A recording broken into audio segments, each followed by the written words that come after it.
Hello and welcome back to the Mobius Archives. This is your host, Mobius Rex, and we are playing the Refugee to Regent challenge using FTB Infinity as a base of Modpack, plus a whole heck of a lot of mods. Alright, well, last time we were completing this little place. I think it turned out really nice. There's probably a few embellishments we might want to try. I probably don't have too much time this episode, so I am going to go ahead and make a few embellishments for the roof. Probably complete it off camera if it looks good. So what I was thinking is that we could use something like this. Use some stone brick stairs. And head on up with some scaffold. Put that in front of the door. These doors are weird. They don't quite open and close exactly the way I want it to. Oh, right. I've been having trouble opening and closing these doors. Might work, but it's that lip right over that other block that's kind of bothering me. We'll leave it as flat brick for now. If we really decide we need to embellish that, we can.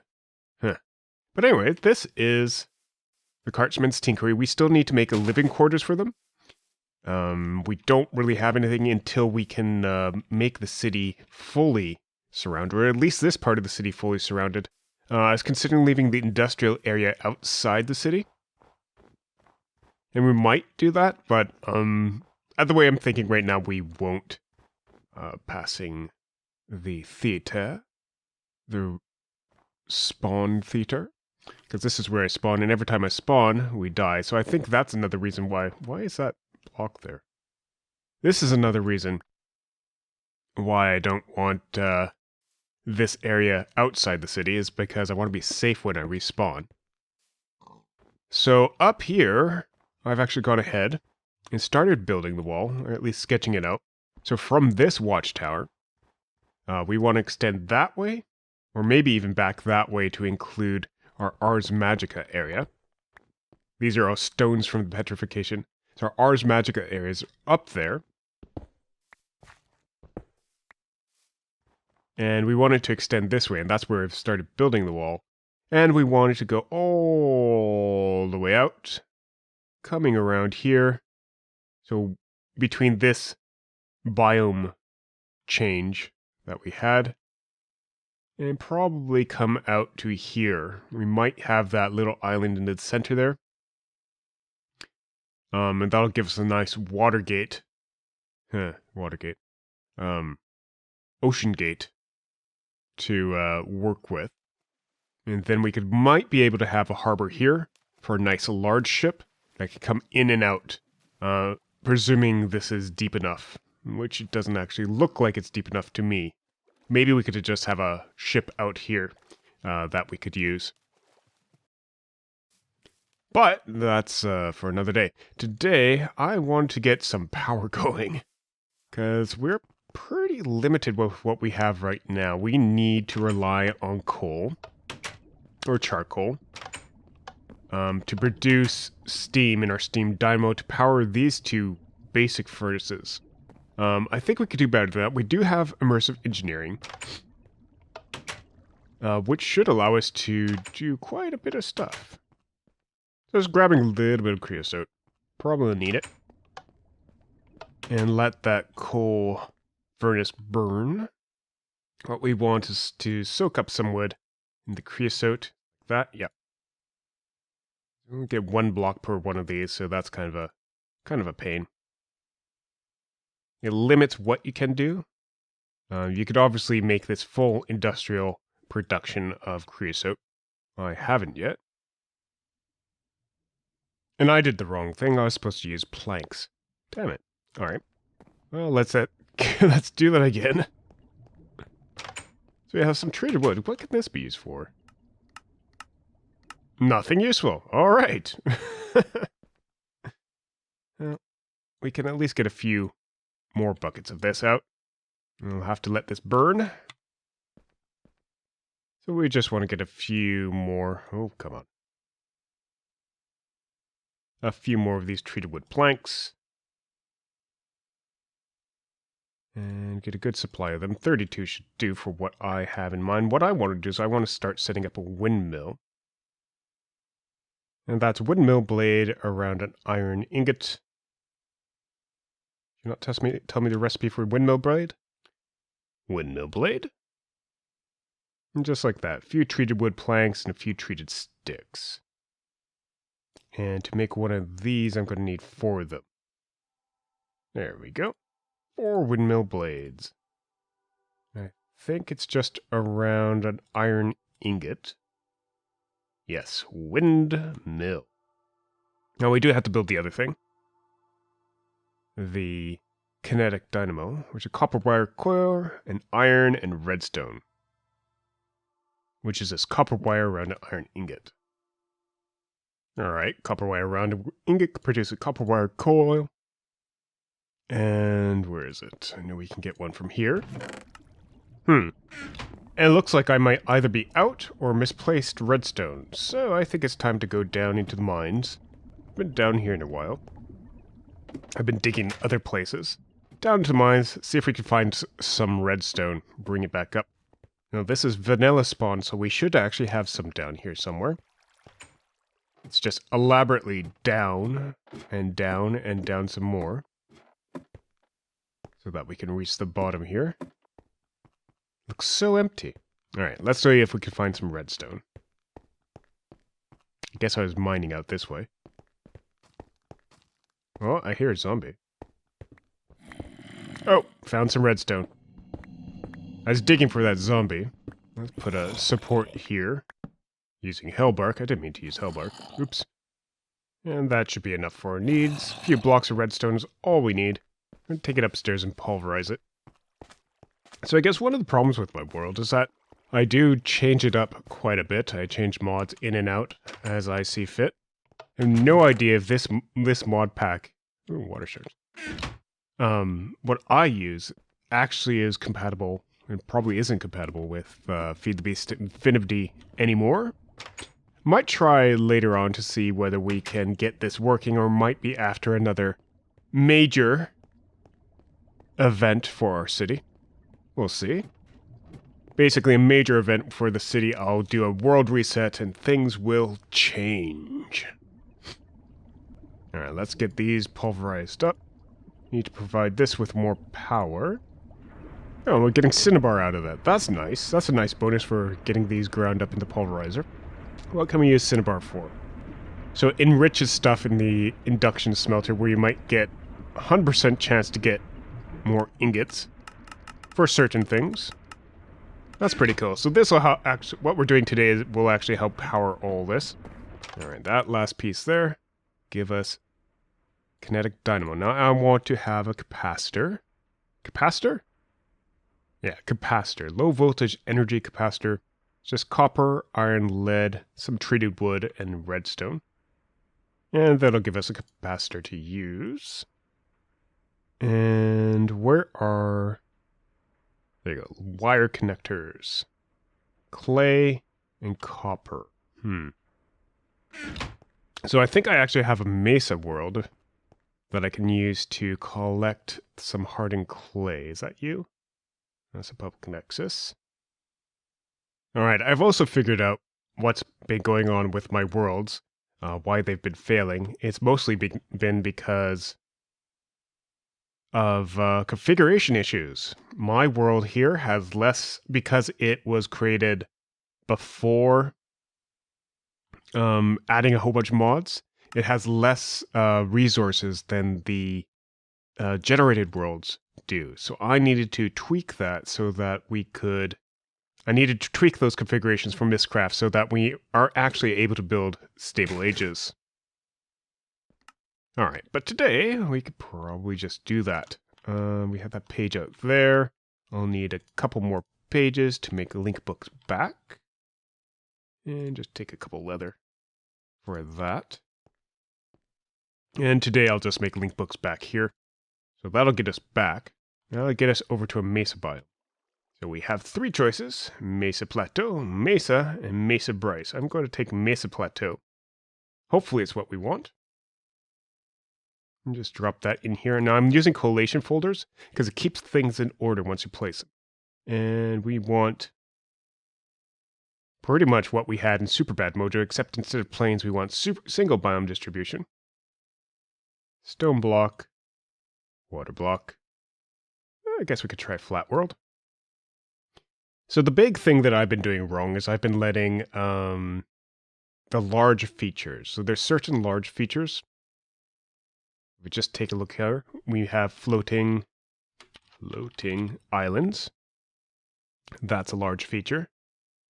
Just show old symbols. We have tendrils. So those are the tendrils that you see in the sky. We have caves, which we don't have, unfortunately. The huge trees are the ones that's been bothering me. Huge trees.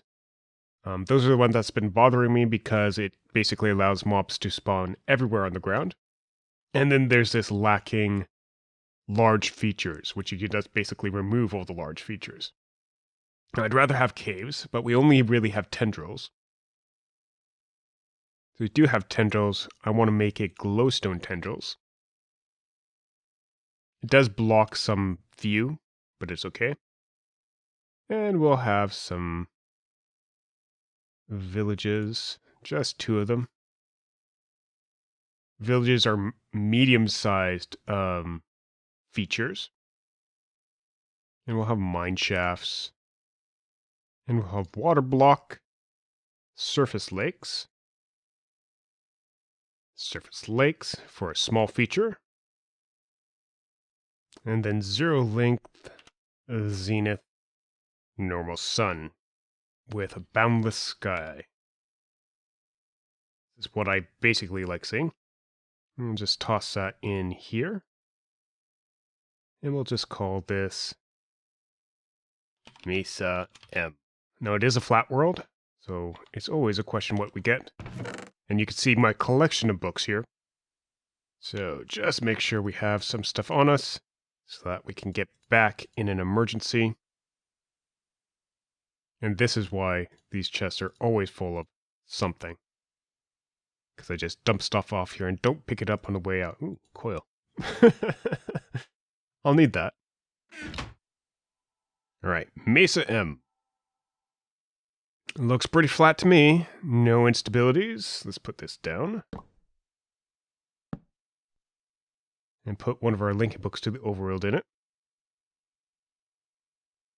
Looks like we're trying to render stuff too far out. Give me a second. While recording, I like trimming back how far I can see. It's okay. So this is what we want, hardened clay. It's okay when we are off camera. That looks green over there.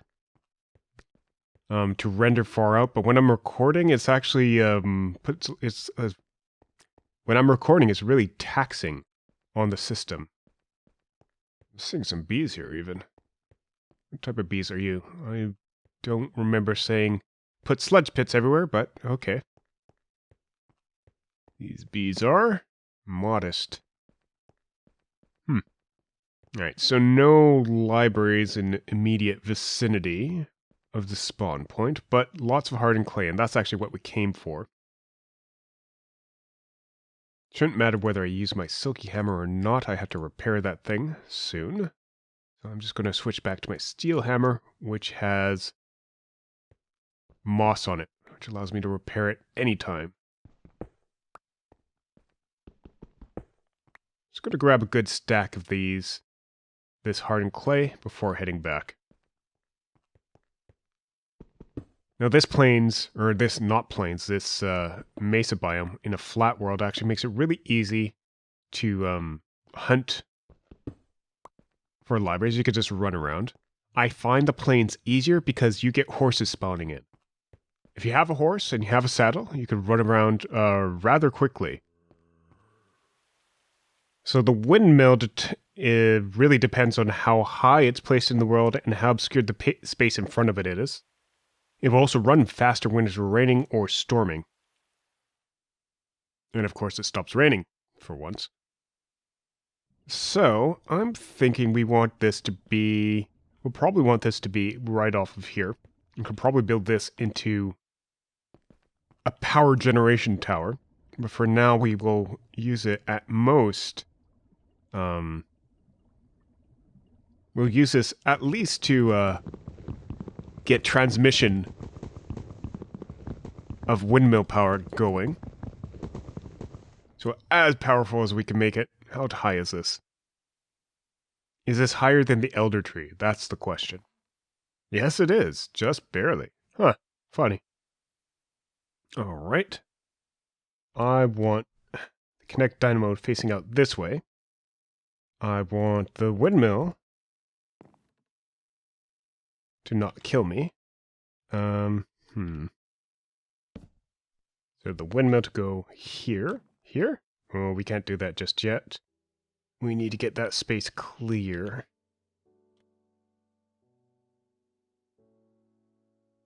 And I just dropped my Matok. Damn it! At least it didn't fall in there. It just fell straight down. So once we get low enough, we should be able to pick it up with our magnet. There we go. There we go. Alright, I had to just figure out how to clear the area in front of it. So that we weren't having a problem. Now I need to get down. Maybe if I break this again. Thank you. I'm going to move our scaffold over, and I'm going to place blocks underneath here. Alright, just getting the dynamo set up again. Placing a couple blocks alongside. And I can't place these on top of here. No, didn't think so. So we will need a few more bricks. Just so that we can navigate. Probably want some bricks at the back. And then we should be able to place down the kinetic dynamo without any problem. Like so. And the windmill will need to be placed down. I just might be in the way. Alright, let's aim for that brick down here. And completely miss it. Alright, and you? Come on. You. There you go. Okay, you're having interference problem? No, you're good. Alright. Let's see what we can do about hooking you up to power. Oh, that was a whole thing I was doing. That's why I went to that Mesa biome world. Alright, a little bit of hardened clay. That gives us 8 of these LV wire connectors. I'm going to assume I'm going to need at least 2. Or 16 of them. Go for that. And let's get back up there. See about hooking this up to power. Or hooking that power up to something else. Alright, so... Oops, I don't need 2, just 1, thank you. So that, and I am going to place a low voltage capacitor down here. I'll put it on the side here for now. Can we wire those together? Not from this point. The connection is obstructed. Is it blue that's input? Or is it orange? I think it's blue that's input. Alright. And considering orange didn't seem to be inputting, we want to change this side to blue. And then... we just need to wire this up. And that's starting to get RF. Nice. And now it's a matter of going downwards and chaining these together. So I'm not sure what the distance, the maximum distance it can have. So I'm going to try 8. So 1, 2, 3, 4, 5, 6, 7, 8. So attach this cable up here. If I could click singly. And down to there. Nice. Okay, so 8 works. How about 9? Huh. Maybe 9 works too. Unless I counted wrong. Alright, this range is much longer than I thought. I just went down 10. And it's fine. Maybe it's 16. That would be down here. Nope, 16 works. Nice. So that gives us a long reach with these coils. And something else that we can make is a wooden wall mount. It'll allow us to attach some stuff to the wall, make a little offset from the wall. What I want to do is get down behind here. So what I want is just to hang a wall mount off the back here, add a low voltage connector, and wire that over to that system. There we go. Live wire coming through. And then we could actually attach this to another wall mount we have down here. Like so.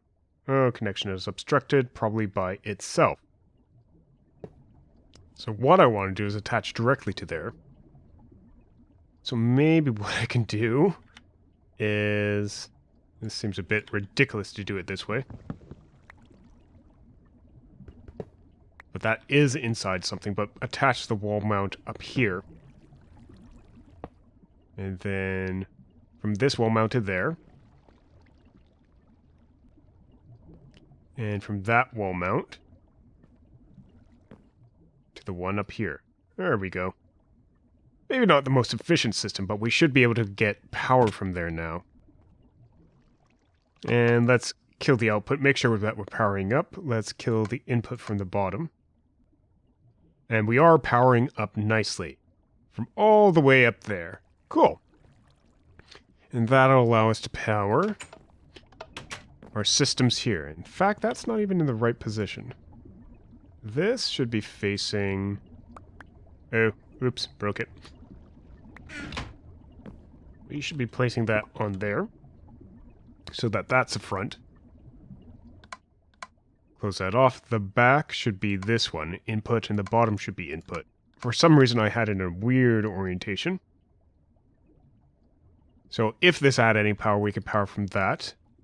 And once we get out back, we just add this bit here. And connect it up like that. And this should be powering. Nice. It's interesting. Max input 200, we're still not beating what we're sending out to all our machines. Even at max output of 50 RF per tick. Gonna leave that at 100, because we can. But I think that's about it for today. Until next time, this has been Mobius Rex from the Mobius Archives. Thank you very much for watching. If you enjoyed the episode, leave us a like. Leave your comments and suggestions. Back with you next time. Have a good day, and a wonderful night. Bye-bye.